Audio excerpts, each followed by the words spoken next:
नमस्कार। सुबह 8 बजे के समाचारों में आपका स्वागत है। मैं हूं दीप्ति शाही सिंह और पहले फटाफट अंदाज में 20 बड़ी खबरों पर नजर डाल लेते हैं।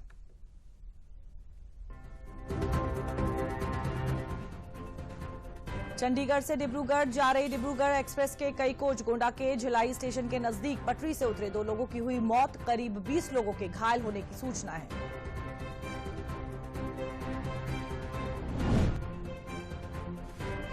रेल मंत्रालय ने गोंडा में हुई ट्रेन दुर्घटना के प्रभावितों के लिए अनुग्रह राशि की घोषणा। रेल मंत्रालय ने मृतकों के परिजनों को 10 लाख रुपए, गंभीर रूप से घायलों को 2.5 लाख रुपए की अनुग्रह राशि देने की घोषणा। यूपी में गोंडा के पास हुए ट्रेन हादसे के बाद ट्रैक से डिब्बों को हटाने का काम जारी। शाम तक रेलवे ट्रैक दुरुस्त होने की उम्मीद। हादसे में अब तक 3 लोगों की मौत।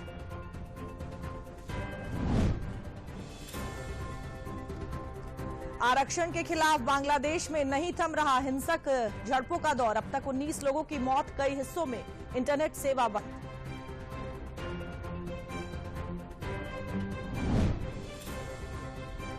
मुख्यमंत्री योगी आदित्यनाथ ने 72 घंटों में कांवड़ यात्रा मार्गों की मरम्मत के दिए निर्देश। कहा, इन रास्तों पर साफ सफाई, बेहतर प्रकाश व्यवस्था के साथ लगाए जाएं।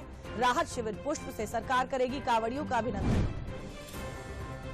अलीगढ़ में राज्यपाल श्रीमती आनंदीबेन पटेल ने राजा महेंद्र प्रताप सिंह विश्वविद्यालय का निरीक्षण किया। कहा, बेहतर कार्य के लिए आवश्यक टीम भावना के साथ कार्य किया जाए।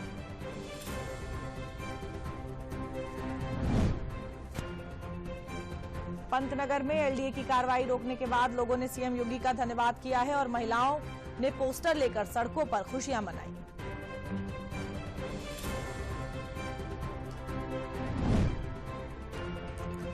हमीरपुर पहुंचे डिप्टी सीएम ब्रजेश पाठक ने कहा, हमारी प्राथमिकता सभी अस्पतालों में मरीजों को अच्छा इलाज मिले।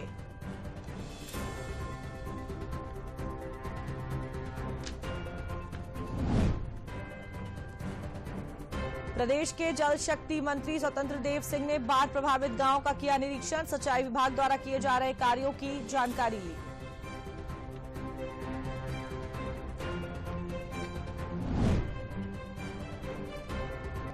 सावन के महीने में काशी विश्वनाथ मंदिर में श्रद्धालुओं के लिए दर्शन, पूजन और सुरक्षा को लेकर कई नई गाइडलाइन की गई जारी। सावन के हर सोमवार को सभी तरह के दैनिक पास रहेंगे निरस्त। अयोध्या में श्री राम जन्मभूमि मंदिर में नित्य दर्शन करने के लिए श्रद्धालुओं को पास जारी करने की प्रक्रिया हुई शुरू। अनुमति पत्र 6 माह के लिए होगा वैध। सुरक्षा कारणों से निर्धारित किए गए प्रतिबंध रहेंगे लागू। 20 जुलाई को प्रदेश में लगाए जाएंगे 36.5 करोड़ पौधे। प्रदेश के वन मंत्री अरुण सक्सेना ने दी जानकारी। कहा, वृक्षारोपण अभियान के तहत 224 प्रजातियों के पौधों का पूरे प्रदेश में होगा रोपण। पुलिस कमिश्नर अमरेंद्र सेंगर के निर्देशन में लखनऊ पुलिस और एसटीएफ की संयुक्त टीम ने डीमैट का फर्जी अकाउंट खोलकर धोखाधड़ी करने वाले 4 लोगों को किया गिरफ्तार। आलमबाग की तर्ज पर लखनऊ के सभी 6 बस अड्डे बनेंगे आधुनिक। प्रदेश भर में ऐसे 23 बस अड्डों को मिली मंजूरी। कैसरबाग, जानकीपुरम और हैदरगढ़ में पीपीपी मोड पर बनेंगे बस अड्डे।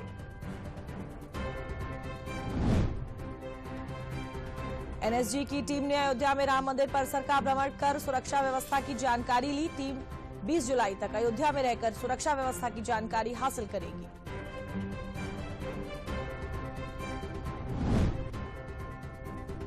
वाराणसी में 80 घाट के आरती स्थल तक पहुंची गंगा। जलस्तर में वृद्धि जारी। 62.74 मीटर पहुंचा पानी। घाटों का संपर्क टूटा। घाट किनारे लोगों को एहतियात बरतने को कहा गया। उन्नाव के आगरा लखनऊ एक्सप्रेसवे पर तेज रफ्तार और अनियंत्रित स्कॉर्पियो दुर्घटनाग्रस्त हो गए, जिसमें बैठे 3 लोगों की मौके पर मौत हो गई और 2 लोगों की इलाज के दौरान मौत हो गई। मथुरा में 5 दिवसीय मुड़िया पूर्णिमा मेले में करोड़ों लोगों की आस्था के केंद्र गिरिराज की धरा पर अर्धरात्रि को मेले के दूसरे दिन भक्तों की भारी भीड़ पहुंची। प्रदेश के 40 जिलों में मौसम विभाग ने भारी बारिश का जारी किया अलर्ट। लखनऊ में भी 3 दिनों तक हो सकती है बारिश।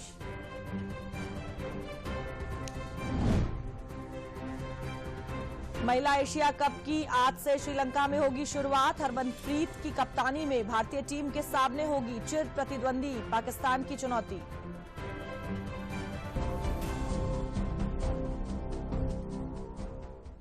और अब समाचारों का रुख विस्तार से कर लेते हैं। शुक्रवार को गोंडा गोरखपुर रेल मार्ग पर मोतीगंज और झिलाही के बीच पिकौरा और रामपुर गांव के बीच हुए चंडीगढ़ डिब्रूगढ़ एक्सप्रेस ट्रेन के 22 कोचों में 5 को छोड़ 17 डिब्बे डिरेल हो गए थे। ये जानकारी जीएम सौम्या माथुर ने देते हुए बताया कि इस हादसे में 2 की मौत हुई है, लेकिन जिलाधिकारी ने 1 बिहार, 1 चंडीगढ़ और अज्ञात 3 लोगों की मौत की पुष्टि की है तथा 31 लोग घायल हैं, जिन्हें अस्पताल में भर्ती कराया गया है। ट्रेन से यात्रियों को उतारकर बस द्वारा मनकापुर रेलवे स्टेशन पर भेजा गया, जहां से रेलवे द्वारा रिलीफ ट्रेन चलाकर उनके गंतव्य स्थान पर उन्हें भेजा गया है। सौम्या माथुर का कहना है कि अभी हमारा फोकस दोनों अप डाउन ट्रेनों के ट्रैक को ठीक करना है ताकि जल्द से जल्द ट्रेनों का आवागमन शुरू हो सके। फैक्ट फाइंडिंग इंक्वायरी तो अभी चलेगी। अभी हम लोग रीडिंग्स और मेजरमेंट्स ले रहे हैं, जिसके बाद उसकी एनालिसिस होती है। अभी हमारा प्रथम फोकस इसी पे है कि हम रिस्टोरेशन कर दें और ये सेक्शन चालू हो जाए, तो उस पे काम आरंभ कर रहे हैं। बाकी जहाँ तक इस घटना की बात है, इसमें फिलहाल पहली रिपोर्ट जो है वो 2 लोगों की मृत्यु की है और 31 लोग घायल हुए हैं। जो मुआवजा अनाउंस हुआ है एनहांस्ड एक्सग्रेशिया, जो कैजुअल्टीज़ हैं उनके लिए 10 लाख और जो सीरियस इंजरीज़ हैं, ग्रीवियस इंजरीज़ जो हम बोलते हैं, उनको 2.5 लाख। सिंपल इंजरी मतलब जिनको फर्स्ट एड देके छोड़ा जा सकता है, उनको 50,000 का मुआवजा है। बाकी जो यात्री यहाँ थे, बाकी यात्री जो ट्रेन में थे, उनको यहाँ से बस से ले जाके मनकापुर पहुँचा दिया गया और वहाँ से रिलीफ ट्रेन आगे उनकी यात्रा। गोंडा रेल दुर्घटना में ट्रैक दुरुस्तीकरण का काम तेजी से चल रहा है। जहां ट्रैक टूट गया था, वहां कंकड़ हटाया जा रहा है। नई रेलवे लाइन बिछाने के लिए रेल लाइन डाली जा रही है। ओएचई विद्युत लाइन को सही किया जा रहा है। डिब्बों को ट्रैक से हटाने का काम रात में ही पूरा कर लिया गया था। रेल विभाग अब तेजी से इस रेलवे ट्रैक को सही करके रेल यातायात शुरू करने पर जोर दे रहा है। उम्मीद यह है कि ये ट्रैक शाम तक रेल यातायात के लिए खोल दिया जाएगा। अलीगढ़ में उत्तर प्रदेश सरकार की महत्वाकांक्षी परियोजनाओं में सम्मिलित राजा महेंद्र प्रताप सिंह विश्वविद्यालय का राज्यपाल श्रीमती आनंदीबेन पटेल ने निरीक्षण कर पौधारोपित किया। राज्यपाल द्वारा विश्वविद्यालय में मंडलायुक्त चैत्रा वी, उप कुलपति डॉक्टर चंद्रशेखर, मुख्य विकास अधिकारी आकांक्षा राणा और प्रशासनिक और निर्माणकारी संस्था के अधिकारियों, इंजीनियर्स के साथ बैठक भी की गई। राज्यपाल आनंदीबेन पटेल ने कहा कि बेहतर कार्य के लिए आवश्यक है कि समय प्रबंधन करते हुए टीम भावना के साथ कार्य किया जाए। प्रत्येक कार्य में किसी न किसी की जिम्मेदारी निर्धारित की जाए और कार्य के बाद टीम गठित कर कार्य की प्रगति को जांचा भी जाए।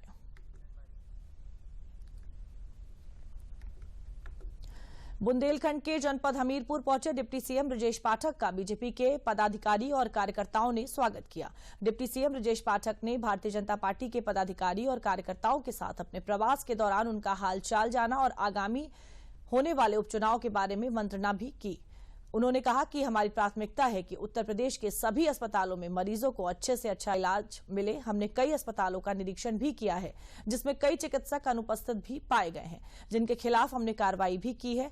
तथा गोंडा ट्रेन हादसे में अपनी संवेदना व्यक्त करते हुए उन्होंने कहा कि घायलों को अच्छे से अच्छा इलाज का भरोसा भी जताया गया है। हमारी प्राथमिकता है कि उत्तर प्रदेश के सभी अस्पतालों में अच्छे से अच्छा इलाज मिले। तो आज हमने कई हॉस्पिटल्स का निरीक्षण किया है। जो चिकित्सक अनुपस्थित पाए गए हैं, उनका 1 दिन का वेतन काट रहे हैं। जहां सफाई व्यवस्था ठीक नहीं थी, जो एजेंसी है उसका 1 दिन का जो बिल है वो हमने काटा है। जो ट्रेन हादसा हुआ है वो गंभीर है, उसमें 2 लोगों की आकस्मिक मृत्यु हुई है और 29 लोग घायल हैं। 26 लोगों को मनकापुर सीएचसी में रखा गया है और 3 जो गंभीर रूप से घायल है उनको हम लोगों ने डिस्ट्रिक्ट हॉस्पिटल में उनकी इलाज की व्यवस्था कर दी। प्रदेश के सिंचाई एवं जल संसाधन, बाढ़ नियंत्रण, पथरी भूमि विकास, लघु सिंचाई, नमामि गंगे और ग्रामीण जलापूर्ति विभाग के मंत्री स्वतंत्र देव सिंह ने बाढ़ प्रभावित गांव मुसियाना एवं कुरियन पूर्वा स्थित सिंचाई विभाग द्वारा कराए जा रहे शारदा नदी चलित बाढ़ परियोजना का निरीक्षण किया और सिंचाई विभाग द्वारा किए जा रहे कार्यों की जानकारी ली। उन्होंने कहा कि जनपद सीतापुर बाढ़ की दृष्टि से अति संवेदनशील जनपद है। अत्यधिक बारिश से बनबसा बैराज से 4 लाख क्यूसेक का पानी पास हुआ, जिसके कारण शारदा नदी में जलस्तर खतरे के निशान से ऊपर हो गया। जनपद सीतापुर में बाढ़ मुख्यतः शारदा और घाघरा नदी में आती है।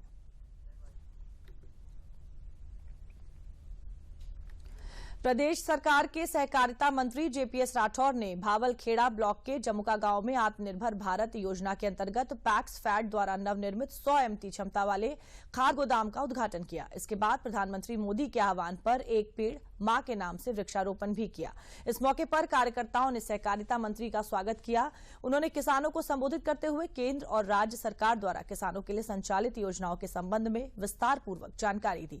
इस दौरान सहकारिता मंत्री जेपीएस राठौर ने कहा कि प्रधानमंत्री के आह्वान पर एक पेड़ मां के नाम अभियान का शुभारंभ हो चुका है, इसलिए हम सभी को वृक्ष लगाकर उनकी देखभाल करते हुए प्रकृति के लिए अपना सहयोग करें।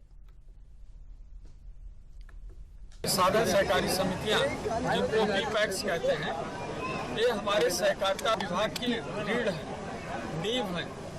इसको मजबूत करने के लिए देश के सहकारिता मंत्री माननीय अमित शाह जी ने कई प्रकार की योजनाएं चलाई हैं और जिसमें नए भवन बनाकर किसानों को सभी प्रकार की ज़रूरतें उसको यहाँ पर पूर्ण हो सके। उनको यूरिया की ज़रूरत है, डीएपी की ज़रूरत है या कृषि केसीसी लोन की ज़रूरत है या अन्य प्रकार के किसी भी उत्पाद की आवश्यकता है, तो उसको पूर्ण करने के लिए इस प्रकार की समितियों का सुदृढ़ीकरण किया जा रहा है। नई भवन नए बनाए जा रहे हैं। तो उस क्रम में आज यहाँ पर AIF योजना के तहत एक भवन का उद्घाटन हुआ है और साथ ही साथ यहाँ पर जो वृक्षारोपण माननीय मुख्यमंत्री जी ने जो 36 करोड़ से ज़्यादा इस वर्ष लक्ष्य लिया है कि हम वृक्ष लगाएंगे, तो 20 जुलाई से शुभारंभ हो रहा है। तो यहाँ पर उससे पहले ही इन्होंने आज कुछ वृक्षों का यहाँ पर वृक्षारोपण किया है। यहाँ पर हमारे सांसद आदरणीय अरुण सागर जी, विधायक आदरणीय अरविंद सिंह जी, CDO मैडम आदरणीय अपरिजिता जी और सभी हमारे गणमान्य नागरिक यहाँ पर उपस्थित हैं, ब्लॉक प्रमुख हैं। उत्तर प्रदेश के मुख्यमंत्री योगी आदित्यनाथ के निर्देश के बाद पुलिस प्रशासन कांवड़ यात्रा के लिए युद्ध स्तर पर तैयारी कर रहा है। कांवड़ यात्रा अब से कुछ दिनों बाद 22 जुलाई से शुरू होने वाली है। ऐसे में प्रशासनिक अमला सड़कें गड्ढा मुक्त और साफ सफाई व्यवस्था में जुट गया है। मुख्यमंत्री योगी आदित्यनाथ ने भी कांवड़ मार्ग पर 72 घंटे के अंदर गड्ढों को भरने के आदेश जारी किए हैं। जिलाधिकारी दीपक मीणा की माने तो कांवड़ियों के लिए आगे की यात्रा के दौरान सभी पर्याप्त इंतजाम है, जिसमें पेयजल का खास ध्यान रखा जाएगा। वहीं कांवड़ियों के लिए लगाए जाने वाले शिविर का भी सत्यापन का कार्य शुरू हो गया है। डीजे को लेकर जिलाधिकारी ने साफ तौर पर कहा है कि हाइट वाले डीजे को इस बार सड़कों पर नहीं उतरने दिया जाएगा। वहीं मुख्य विकास अधिकारी नुपुर गोयल ने बताया कि कांवड़ियों के लिए कांवड़ मार्ग पर साफ सफाई, स्वच्छ जल, स्नान और शौचालय की व्यवस्था कर दी गई है। इस बार कांवड़ शिविर राज्य बाल अधिकार संरक्षण आयोग के अध्यक्ष डॉक्टर देवेंद्र शर्मा मिर्जापुर के कमिश्नर कार्यालय में मंडल की समीक्षा बैठक की। बैठक में मिर्जापुर, सोनभद्र और भदोही के आला अधिकारी मौजूद रहे। बैठक के दौरान उन्होंने सभी से बच्चों के मुद्दे पर संवेदनशील होने की अपेक्षा की। उन्होंने समाज में फैली कुप्रथाओं, नशा, बाल विवाह, बाल श्रम, बाल भिक्षाटन, बाल यौन शोषण जैसे मुद्दों पर लगातार कार्य करने की जरूरत बताया। डॉक्टर देवेंद्र शर्मा ने कहा कि पूर्व में जारी गाइडलाइन के अनुसार विद्यालय के 100 मीटर के दायरे में पान, बीड़ी, सिगरेट, गुटखा आदि की कोई दुकानें नहीं होनी चाहिए। इस दिशा में सख्ती से कार्रवाई की जाए। जो समीक्षा आज हमने मिर्जापुर मंडल की जो बैठक की है और उस बैठक में जो हमारे पे मंडल में आया है, मुख्यमंत्री बाल सेवा योजना कोविड, जिसमें हम 4000 रुपया देते हैं और उसमें 460 बच्चों को दिया जा रहा है। मुख्यमंत्री बाल सामान्य योजना 1 मार्च 2020 के बाद जिन बच्चों के मां या पिता किसी कारणवश बीमारी से चले गए हों, ऐसे बच्चों को हम 2500 रुपया दे रहे हैं। ऐसे बच्चों को 1595 बच्चों को हम 2500 रुपया दे रहे हैं। स्पॉन्सरशिप योजना हमने कहा था विच्छा से शिक्षा की ओर, यानी जो बच्चे भिक्षावृत्ति में रेस्क्यू होते हैं उन बच्चों को और जो बाल श्रम में रेस्क्यू होते हैं ऐसे बच्चों को स्पॉन्सर स्कॉलरशिप योजना से जोड़ा गया है। 823 बच्चों को हम 4000 रुपया उनके पढ़ने के लिए दे रहे हैं। मुख्यमंत्री कन्या सुमंगल योजना, ये मुख्यमंत्री कन्या सुमंगल योजना हमारे देश के गौरव प्रधानमंत्री जी का जो स्वप्न है, बेटी बचाओ बेटी पढ़ाओ का जो स्वप्न है, उसको साकार करने का काम सरकार कर रही है। और पहले 15,000 रुपया दिया जाता था। मैं मुख्यमंत्री को धन्यवाद दूंगा कि पिछले रक्षाबंधन पर इस वर्ष में 25,000 रुपया 6 बार में बेटी को जन्म से लेकर 18 वर्ष तक की उम्र तक दिया जाएगा। प्रयागराज जिले में महाकुंभ 2025 को लेकर मंडलायुक्त कार्यालय गांधी सभागार में 13 अखाड़ों के साधु संतों के साथ बैठक हुई। इस बैठक में महाकुंभ में साधु संतों के शिविरों की उत्तम व्यवस्था, गंगा के निर्मल जल, संगम क्षेत्र में प्लास्टिक मुक्त जोन हो, आने वाले श्रद्धालुओं को सुगम पथ मिले, कांवड़ यात्रा में शिव भक्तों को सुरक्षित रास्ते मिले। हाथरस में भगदड़ के दृष्टिगत सभी संतों ने कुंभ मेला अधिकारी एवं डीएम कमिश्नर एडीजी की मौजूदगी में इस बात को बड़ी प्रमुखता से उठाया गया। महाकुंभ 2025 के प्रबंधन के संबंध में अखाड़ों के साथ आज बैठक हुई। ये जो नियमित बैठकें हैं उसके क्रम में हुई है। इसमें हमारे सारे भारत सरकार के अधिकारी, राज्य सरकार के अधिकारी, सेना के अधिकारी, हमारे मंडलायुक्त साहब, हमारे पुलिस आयुक्त साहब, हमारे आईजी रेंज प्रयागराज परिक्षेत्र साहब, हमारे मेला अधिकारी विजय किरण आनंद साहब और हमारे मेला पुलिस अधिकारी और डीआईजी साहबान, सभी लोग यहाँ पे मौजूद थे। कुंभ मेले से पूर्व ये दूसरी बैठक है जो कि प्रशासन के साथ सभी अखाड़ों के प्रतिनिधि यहाँ आए और इस बैठक में भाग लिया है।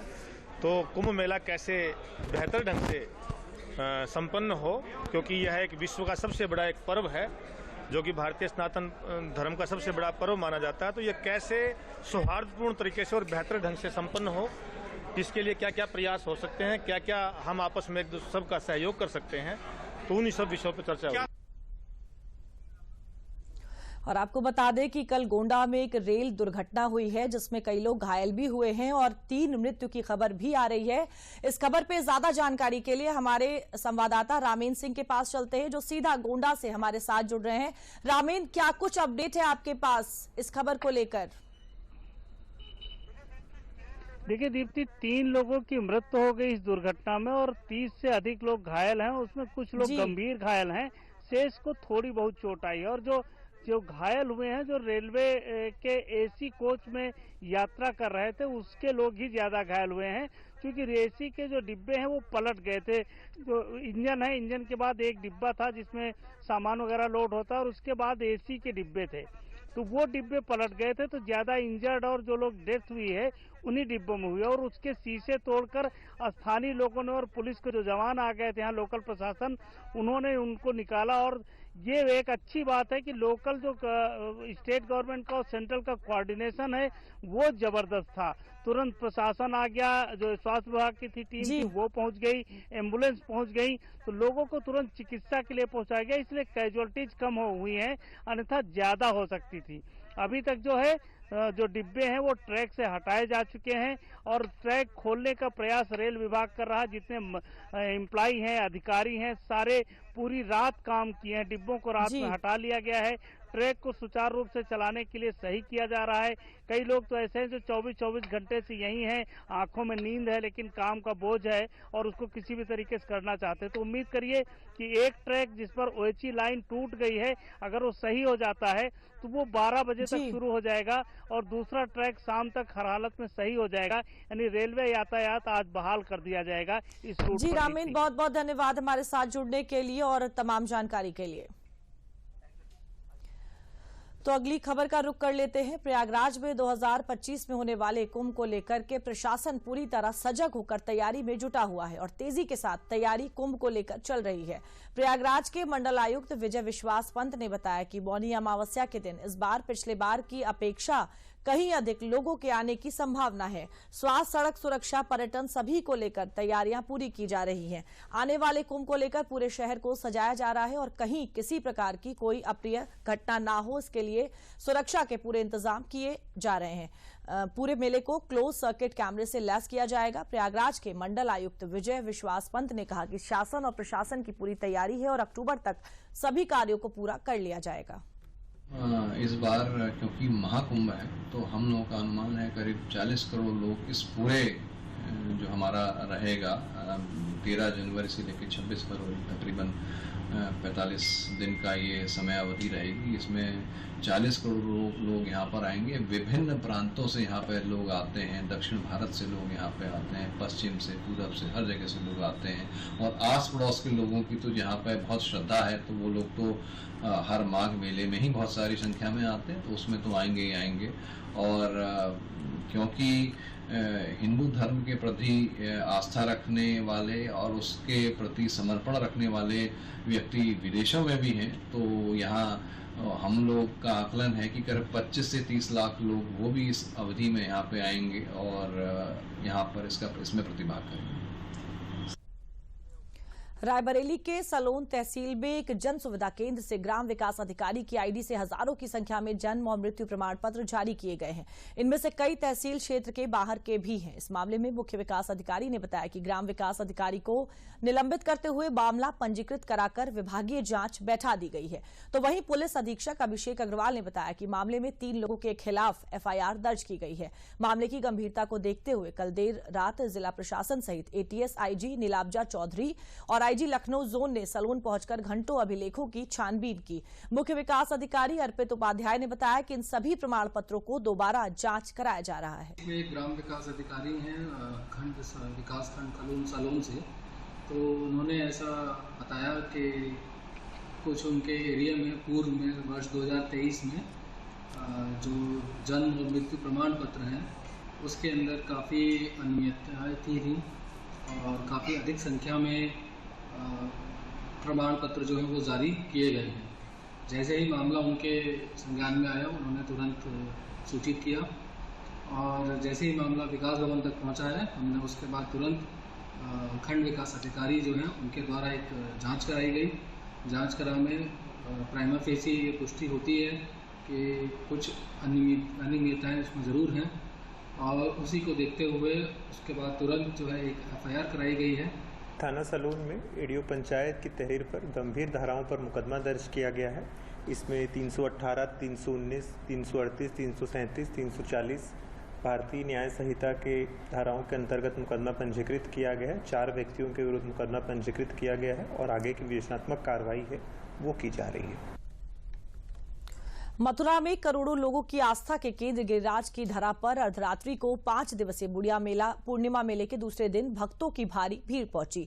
आस्था के समुद्र में भक्ति ने ऐसा गोता लगाया कि इंद्रदेव भी झूम उठे और उमस गर्मी से बेहाल हो रहे भक्तों पर जमकर बारिश की। इससे महिलाओं, बच्चों और बुजुर्गों का अपने आराध्य के प्रति उत्साह और श्रद्धा भाव देखते ही बना। रात परिक्रमा मार्ग पर भक्तों की भीड़ रही। हालांकि आस्थावानों के यहां आने का सिलसिला अगले 3 दिन तक और चलेगा। मुड़िया मेला 17 से 21 जुलाई तक आयोजित किया जाएगा। पूरा मेला क्षेत्र को 9 सुपर जोन, 21 जोन, 62 सेक्टरों में विभाजित किया गया है। जैसा कि आप जानते हैं कि यह मेला विगत करीब 500 वर्ष से करीब ये चला आ रहा है, जो भी आज भी सभी भक्तजन, श्रद्धालुजन करोड़ों की संख्या में हमारे आराध्य गिरिराज बाबा की चरणारविंदों में उनके चारों तरफ परकूटे पर परिक्रमा लगाती है, जो कि एक मानव श्रृंखला के रूप में यह श्रृंखला देखी जा सकती है, जिसका दृश्य कहीं और नहीं मिलेगा। गौतम की परिक्रमा करने के लिए बहुत अच्छी जगह है और सबकी मनोकामना पूरी करे भगवान जी और आप सबका यहाँ पर अच्छे से स्वागत होगा और यहाँ पर किसी की सब्जी की सुविधा होगी। वाराणसी में गंगा नदी का जलस्तर 10 सेंटीमीटर प्रति घंटे की रफ्तार से बढ़ रहा है। पिछले 8 दिनों में 15 से 20 फीट जलस्तर बढ़ चुका है। बढ़ते जलस्तर को लेकर प्रशासन अलर्ट मोड पर है। हालांकि अभी भी चेतावनी बिंदु से 8 मीटर नीचे गंगा बह रही है। बढ़ते जलस्तर के कारण कई घाटों का आपस में संपर्क टूट गया है। तो वहीं गंगा की जो दैनिक आरती है उसके स्थान को भी बदलना पड़ रहा है। सावन होने के साथ ही वाराणसी में सैलानियों की बड़ी संख्या में उपस्थिति रहती है। ऐसे में प्रशासन, जल पुलिस और एनडीआरएफ की टीम लगातार घाटों पर लोगों को सचेत कर रही है। वो नहाने के लिए बीच गंगा में ना जाएं। वहीं छोटी नावों को पूरी तरह प्रतिबंधित कर दिया गया है। देख सकते हैं पिछले 10 दिनों में कम से कम 15 से 20 फीट पानी बढ़ा हुआ है इस समय और करीब करीब घाटों का संपर्क मार्ग कई जगहों से टूट चुका है और गंगा आरती के स्थल को भी थोड़ा इधर उधर परिवर्तन करना पड़ा है और गंगा जी में जो भी छोटी नावें चलती थी उनको ऊपर प्रतिबंध लगा दिया गया। खाली बड़ी नावों को वो भी संख्या जो किसका 40 का था उनका 20 कर दिया गया है। क्षमताएं कम कर दी गई हैं और अभी आने वाले समय में पानी और बढ़ने वाला है। इस सब निश्चित गंभीर विषय है घाट किनारे वालों के लिए। शनिवार से मंगलवार तक तो कम से cum road per day 2 foot 3 foot बढ़ रहा था। अब आज जाके कम से कम पानी एकदम रुका हुआ है। अब इसका संकेत है कि पानी हो सकता है कि 2 दिन में सोमवार तक हो सकता है ऊपर आ जाए, 10-12 फुट और बढ़ सकता है। जनपद शाहजहांपुर की गर्रा और खतौन नदियों में आई भीषण बाढ़ घटने के बाद प्रभावित नगर क्षेत्र और ग्रामीण क्षेत्र में भीषण गंदगी फैलने से संक्रमण से बीमारियों का खतरा बना हुआ है, जिसको लेकर प्रशासन अलर्ट हो चुका है। नगर निगम द्वारा शाहजहांपुर के बाढ़ प्रभावित इलाकों में नगर आयुक्त की देखरेख में युद्ध स्तर पर सफाई कार्य किया जा रहा है। वहीं मुख्य चिकित्सा अधिकारी द्वारा बाढ़ग्रस्त क्षेत्रों में स्वास्थ्य टीमें गठित करके कैंप लगवाकर लोगों का स्वास्थ्य परीक्षण का कार्य शुरू कर दिया गया है। नगर आयुक्त विपिन कुमार मिश्रा ने बताया कि अब किसी इलाके में जलभराव नहीं है। इसके साथ जो मार्ग क्षतिग्रस्त हुए हैं उनको भी अतिशीघ्र सही कराया जाएगा। इसके अलावा बाढ़ के कारण घर इत्यादि गिर जाने से जिनका नुकसान हुआ है उसका सत्यापन कराकर शासन द्वारा दी जाने वाली सहायता दिलाई जाएगी। जैसे जैसे मोहल्लों से पानी नीचे उतर रहा है, हम लोगों ने उन सभी जो मोहल्ले पूर्ण रूप से प्रभावित थे एवं जो आंशिक रूप से प्रभावित थे, जिसमें सभी एरिया में जहाँ जहाँ ज्यादा पानी था, यहाँ रूटीन की हमारी जो टीम सफाई की है, इसके अलावा भी हमने अतिरिक्त कर्मचारियों को दे करके उन सब जगहों पर तत्काल हम लोगों ने अपना साफ सफाई कराई है कि मतलब लोगों को सामान्य नागरिक सुविधाएं बहाल हो और आम जीवन उन लोगों का सामान्य हो। और साथ ही साथ हम लोग छिड़काव भी कराया है, फॉगिंग वगैरह भी कराया जा रहा। कि शाहजहांपुर में अचानक बाढ़ आई थी। अब बाढ़ का पानी धीरे धीरे कम हो रहा है। जगह जगह शहरी क्षेत्र में हमने मेडिकल कैंप लगाए हुए हैं। 6 जगह लगातार कैंप लग रहे हैं, जिसमें हमारे डॉक्टर, फार्मासिस्ट और स्टाफ लगा हुआ है। लगातार हम लोग भी निरीक्षण कर रहे हैं। हमारे नोडल अधिकारी डॉक्टर मनोज मिश्रा और मैं स्वयं कल भी जाकर के मैंने निरीक्षण किया है कि वहाँ पर जो भी मरीज आ रहे हैं उनको समस्त चिकित्सा सुविधाएं उपलब्ध कराएं। यहाँ पानी आ गया था बाढ़ का, वो अब ख़त्म हो रहा है और दवाई मिल रही है। नगर निगम के द्वारा सब छिड़काव उड़काव हो रहा है। यहाँ बाढ़ आई थी, बाढ़ के दिनों में बहुत दिक्कत हुई थी। अब बाढ़ का पानी सब चला गया है। उसके बाद जो है सब ठीक है। स्वास्थ्य विभाग अपना काम कर रहा है, ब्लीचिंग वगैरह यहाँ डलवा रहे हैं, सब काम ठीक से कर रहे हैं। उन्नाव के आगरा लखनऊ एक्सप्रेसवे पर तेज रफ्तार स्कॉर्पियो दुर्घटनाग्रस्त हो गई, जिसमें बैठे 3 लोगों की मौके पर मौत हो गई। बाकी 2 लोगों का इलाज के दौरान उनकी मृत्यु हो गई तथा एक अन्य घायल है। दुर्घटना में घायलों और मृतकों में सभी की शिनाख्त हो गई है। सभी लोग अयोध्या के बताए जा रहे हैं। मौके पर पहुंची पुलिस ने शवों को कब्जे में लेकर पोस्टमार्टम के लिए भेज दिया है। वहीं घायल का इलाज जिला अस्पताल में जारी है। हादसे में 5 लोगों की मौत की पुष्टि उन्नाव के सिटी मजिस्ट्रेट ने की है। उन्होंने बताया कि हादसे में कुल 5 लोगों की मौत हुई है, जबकि 1 घायल है। और समाचारों में मेरे साथ फिलहाल के लिए इतना ही। 10 बजे के समाचारों में आपसे फिर मुलाकात होगी। नमस्कार।